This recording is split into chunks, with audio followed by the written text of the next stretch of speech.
The late 90s and early noughties were defined by the rise of the internet, pop culture dominance, and a blend of optimism and edge. It was a time of rapid change, blending the analogue past with the digital future. It also birthed me, a lover of art, creating, and someone who just happens to obsess. Which brings us to the point of this video. As someone with a tendency to be picky, resolute, and is trying with their very best to lessen the chokehold of perfectionism. Chokehold of perfectionism. Chokehold of perfectionism. Chokehold of perfectionism. Chokehold of perfectionism. If something doesn't fit my ideal just right, I need to tinker with it. Let the deranged search begin! Now, the palette that started this search off was the Tasha Denona Need a Nude palette, but I just couldn't justify spending that much money on a palette. So I decided I want a cool toned palette. I've broke down the search into 3 main themes that the eyeshadow palette has to exude. The first category, it has to embody the feeling of a 60s/70s powder blue eyeshadow meets 90s white powder blowout. Like eyeshadow blowout of like one colour on the eye.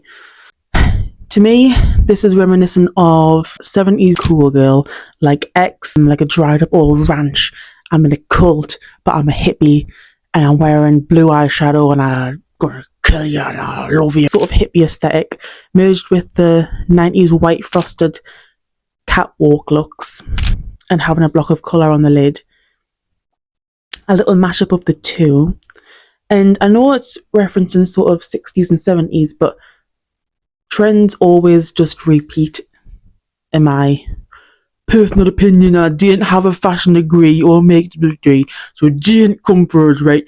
This is just me having a thought, right? So if it was popular in the 70s and 60s, it's probably going to be popular again in the 90s and noughties. The second category that the tones have to exude in this palette on the search is a blue hue that's sort of like the Fight Club blue and yellow tint of like grungy, like futuristic, sort of approach a millennium vibe, but also at the same time it kind of has a dreamscape element to it, like the futuristic dreamscape heading toward the Y2K millennium, of which I had no reminiscence of because I was like 3 years old. There seemed to be a lot of futuristic imagery in the late 90s and afterwards in the early noughties. This idea of future and what the future held also seemed to morph into visuals of cyberpunky liminal spaces, combined with the minimalism of corporate offices and the rise of skyscrapers in bustling cities.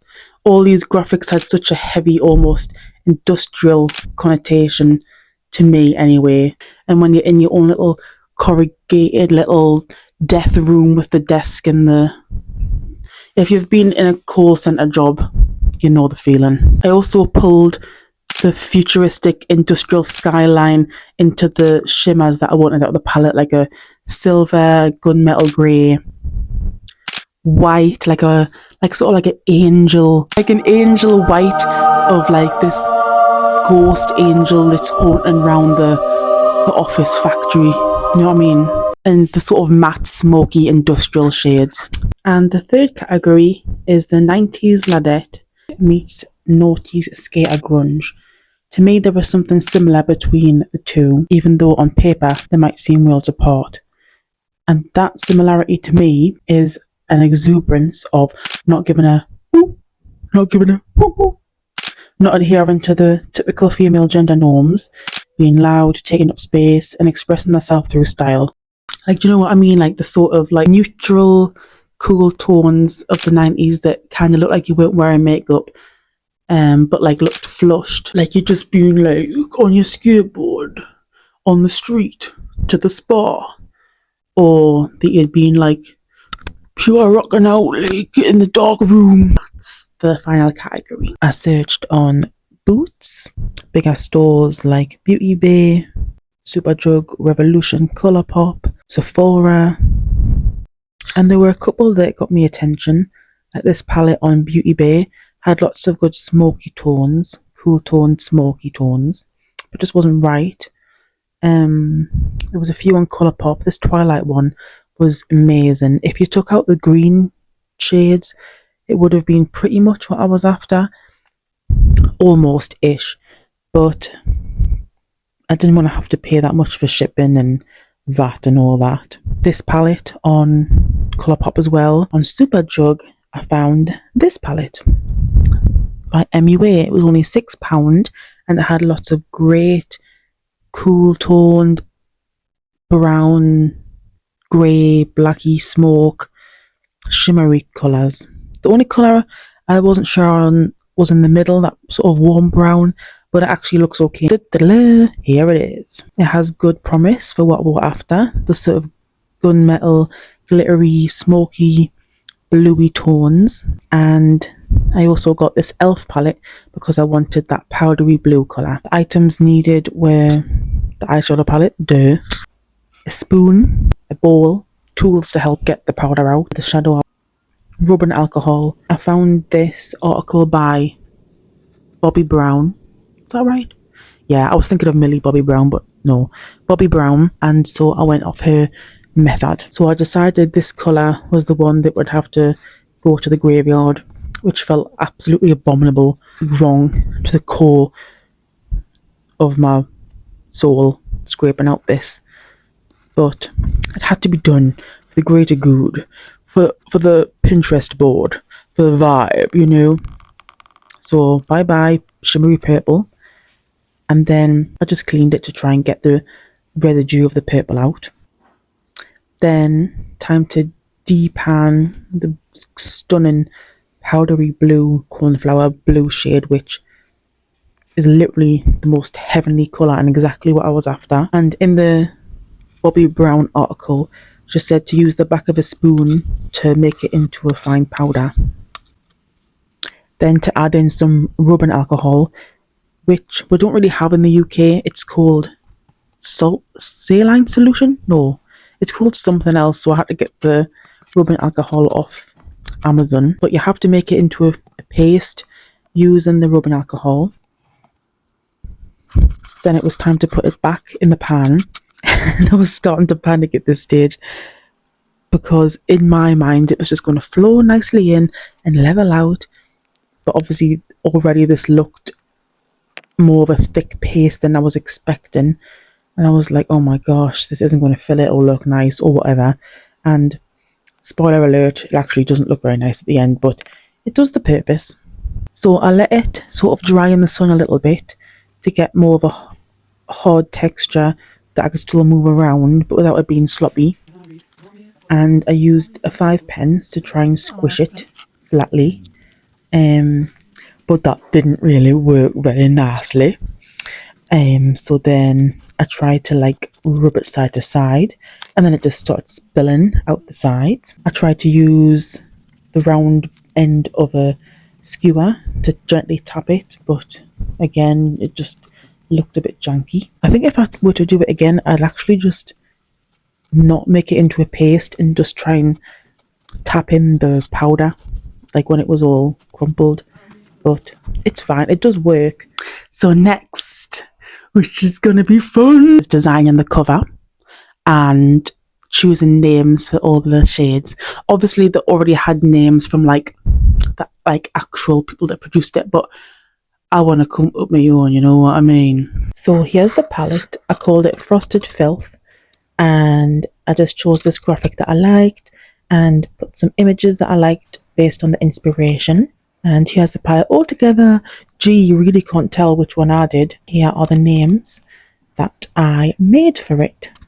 Well, that I thought of for it. So let's go through them. First one is Warehouse Whimsy, which are based off of that sort of industrial vibe I was going for. Second colour is Flashback, and I was thinking of, you know, when you put powder on your under eye and sometimes you get a flashback and it looks white. Third colour is, his name is Robert Paulson. I had to have a shade based off of Fight Club because Fight Club is just so, like, it may as well just be a Fight Club palette to me. Fourth colour is Dial Up, obviously self-explanatory, that sound when you would go on the internet. The fifth colour is Crocodile Tears, which is inspired by the film X and 70s Pearl, and that crocodile. It might be an alligator, I don't know. Next is That's Hot, which is obviously a Paris Hilton quote. Next is The Diary Room, because Big Brother, obviously,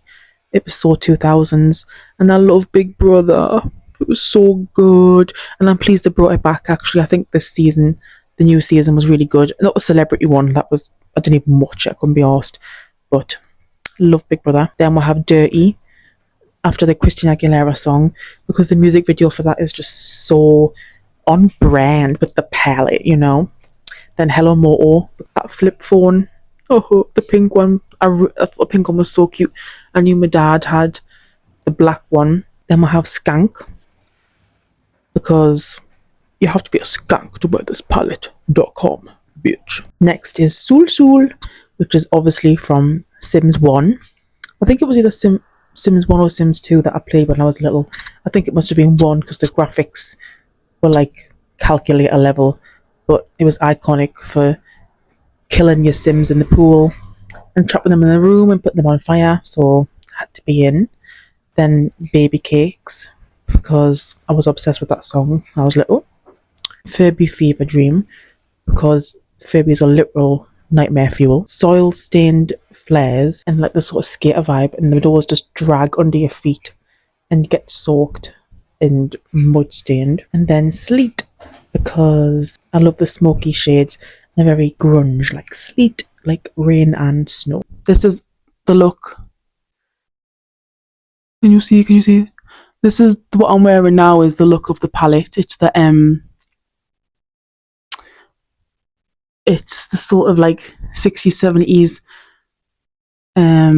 but like 90s white, bluey frosted vibe I was going for. Oh, it's not frosted, it's heavily matte, but you know, that sort of like bluey, whitey vibe. So yes, thank you so much for watching this video. If you made it this far through, thank you. And I really appreciate if you've watched this far, because I'm just a little girl. I'm just a 27-year-old little girl, and I'm just making things and such, and being a girly girl. So if you like this video, it would be absolutely mint if you subscribed, oh my god, or liked the video. And if you didn't like it, that's like rude. Actually, that's a bit rude. Bye, like.